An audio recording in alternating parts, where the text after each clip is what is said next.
The first punch came out of nowhere. A closed fist that snapped Lena's head back, the crack of impact echoing through the suddenly frozen hallway. The second strike was far worse. An aluminum bat swung with precision, not like a threat, but like demolition. It smashed into her legs as Lena collapsed, her body folding like a marionette with its strings cut. The only sounds were her strangled gasp for air and the rhythmic thud of the bat meeting bone. The boys in blue and yellow varsity jackets didn't look angry. They looked efficient, cold, focused. As they stepped over her crumpled body to check if the recording on their phones had captured everything, none of them understood the truth. They had just destroyed the world they lived in.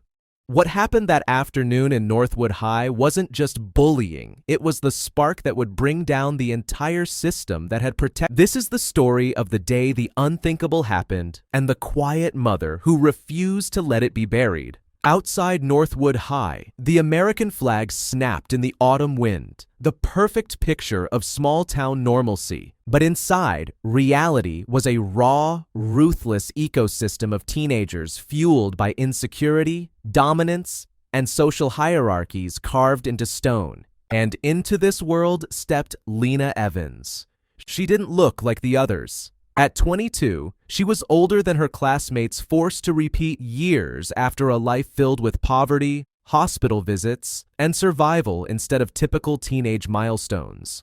Her simple gray shirt and worn denim shorts clashed sharply with the designer athleisure and varsity jackets that ruled the halls. Her quietness wasn't shyness. It was the residue of a hard life that demanded silence to survive. But the students misread it as defiance, and for that, she became a target. The architects of her torment were Northwood royalty. Jason, charming, handsome, empty inside, led the group.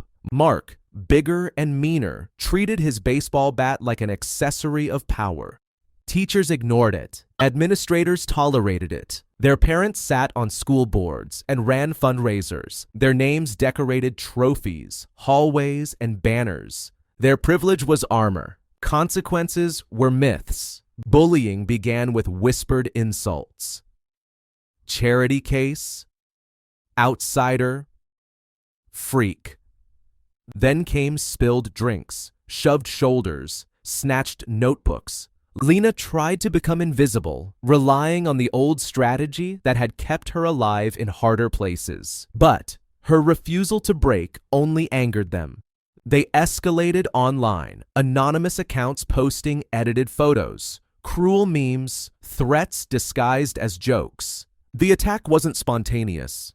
It was planned. The hallway near the C wing was nearly empty after the final bell. Fluorescent lights flickered. Shadows stretched. Lena sensed danger, but she needed to get to work. She was thinking of the boxes she needed to pack, the paycheck she needed to help her mother. She didn't see the boys emerging from the hallway corners until they surrounded her.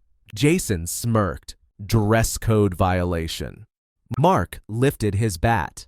"You're gonna be late for work." The first shove sent her crashing forward. The slap across her cheekbone exploded stars behind her eyes. She hit the floor hard, breath knocked out of her. The pack closed in, pushing, kicking, laughing. Her knee buckled from a kick. She collapsed. From her spot on the cold linoleum, she watched Mark raise the bat. His face was expressionless. The first swing shattered her ribs. The second shattered her leg. The crack of her femur echoed through the hallway, a sound that would haunt Northwood for years. Then, silence. Thick. Guilty. The boys panicked for a moment, then ran. Students who had watched everything scrambled away, pretending they hadn't.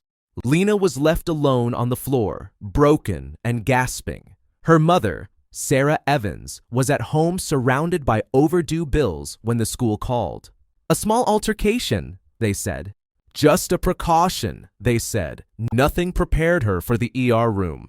Lena looked like a shattered doll, bruised, swollen, hooked to machines. One leg held in a contraption of wires and casts. A doctor listed the injuries clinically: 3 broken ribs, compound femur fracture, concussion, contusions over 30% of her body. This required significant force, he murmured. This was a weapon. Lena told her mother everything: the taunts, the stalking, the beating, the names. With every word, Sarah changed. Grief turned to fury. Fear turned to strategy. This wasn't just a mother's anger. It was a cold, calculating rage that could burn down institutions. The next morning, she marched into Principal Higgins's office, a shrine to mediocrity filled with trophies and staged photos. He talked about procedures, student committees, bright young men, and consequences that wouldn't interfere with the big game. He spoke as if her daughter's near murder was an inconvenience. Sarah listened. Then she leaned forward. My daughter almost died. I don't care about your procedures. You are no longer dealing with a case. You are dealing with me. That was the moment Northwood High began to fall. Sarah's first war was against the system. As a legal secretary, she knew exactly how to dismantle structures from within. She obtained police reports, confronted the police chief, and forced a real investigation. The bat was found in Mark's locker. The lies in the original report were exposed. Then she went to the local newspaper. They refused until she showed them the hospital photos. The next day, the headline hit the town like a shockwave. Culture of brutality at Northwood High student nearly killed. Alleged cover-up exposed. The town split. Some rallied behind Sarah. Others defended the boys' bright futures. Wrong place, wrong time. She provoked them. Sarah read every comment. Each hateful one was fuel. Then she escalated. She created an anonymous email account and whispered through the town, "Tell me your Northwood High story."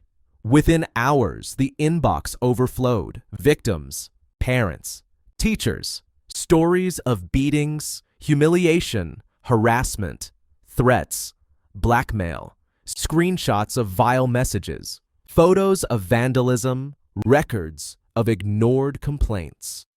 The horror stretched back years. Sarah gathered everything into a digital dossier, a weapon of truth sharper than any blade. She requested a public school board meeting. The auditorium filled to capacity. News cameras rolled.